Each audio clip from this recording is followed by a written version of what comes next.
या बातमीपत्राचे प्रमुख प्रायोजक प्लॅटिनम मॉल इंद्रधनु सोलापूर। सोलापुरातील सर्वात प्रतिष्ठित इंद्रधनु सोसायटीचा नवीन भव्य कमर्शियल प्रोजेक्ट आता रेल्वे स्टेशनच्या अगदी शेजारी शहराच्या मध्यवर्ती ठिकाणी।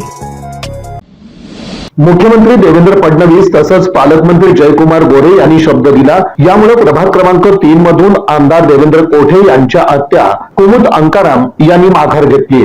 यामुळे शिंदे सेनेला मोठा धक्का बसला। उमेदवारी अर्ज मागे घेण्याच्या दिवशी अनेक नाट्यमय घडामोडी घडल्या। प्रमुख राजकीय पक्षांचे नेते नार्थोकोट प्रशाला परिसरातील घटनांवर लक्ष ठेवून होते। दरम्यान इथं आमदार देवेंद्र कोठे दाखल झाले। त्यांच्या समवेत त्यांच्या आत्या आणि प्रभाग क्रमांक 3 मधील उमेदवार कुमुद अंकाराम या देखील होत्या। मुख्यमंत्री देवेंद्र फडणवीस साहेब व पालकमंत्री जयकुमार गोरे यांच्या सूचनेवरनं मी माझी आत्या कुमुद अंकाराम यांना विनंती केली की फडणवीस साहेब आपल्या पाठीशी इतक्या भक्कमपणे उभं राहत असताना आपल्याकडनं कुठलीही चुकीची कृती व्हायला नको।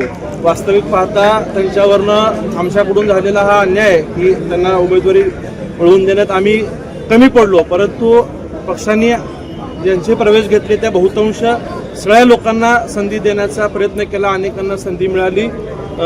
त्या ज्या प्रभाग क्रमांक 3 मध्ये इच्छुक होत्या त्या ठिकाणी प्रयत्न झाला, परंतु संधी देता आलं नाही।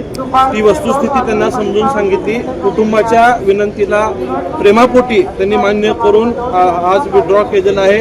स्वतः फडणवीस साहेबांनी आणि पालकमंत्री गोरे यांनी शब्द दिलेला आहे की जो त्यांच्यावरती अन्याय झालाय तो येणाऱ्या काळात पक्ष निश्चितच भरून काढेल आणि ती आम्हा सगळ्यांची जबाबदारी असेल।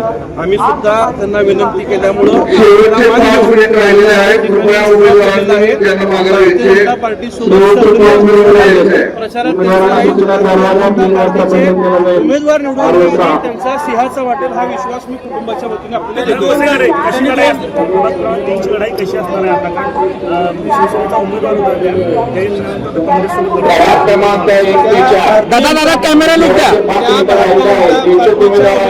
प्रचारासाठी असतो।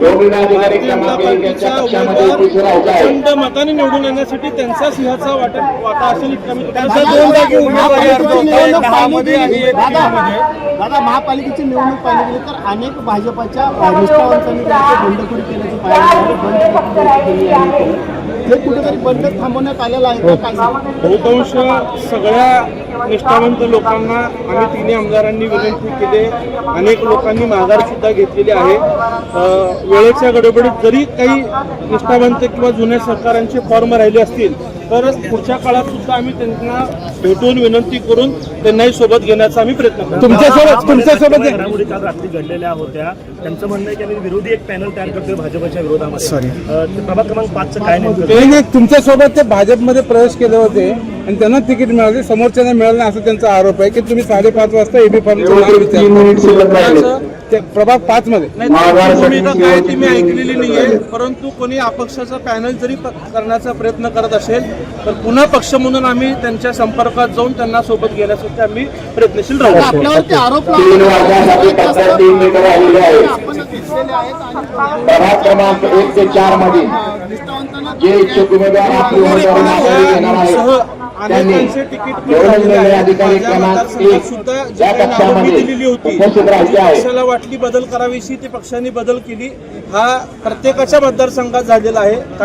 काही नावं आमदारांच्या शहराध्यक्षांच्या समन्वयाने झालेत तर काही नावं हे प्रदेशाने घेतलेले आहेत। धक्का सगळ्यांनाच कमी जास्त प्रमाणात बसलेला आहे, परंतु पक्षाचा निर्णय हा अंतिम असतो। पक्षाने ज्यांना उमेदवारी दिलेली आहे त्या सगळ्यांचं आम्ही कमळ चिन्ह प्राधान्य ठेवून काम करू। काल सुद्धा मी भूमिका मांडली होती, सख्खी आत्या जरी दुसऱ्या पक्षातून उभारलेली असेल तर कमळ हाच माझा उमेदवार आहे ही भूमिका काल स्पष्ट केली। पण मला आनंद आहे की त्यांनी कुटुंबासाठी विशेषतः स्वर्गीय तात्यासाहेब स्वर्गीय महेश अण्णांवरती प्रेमापोटी त्यांनी आज माघार घेतली।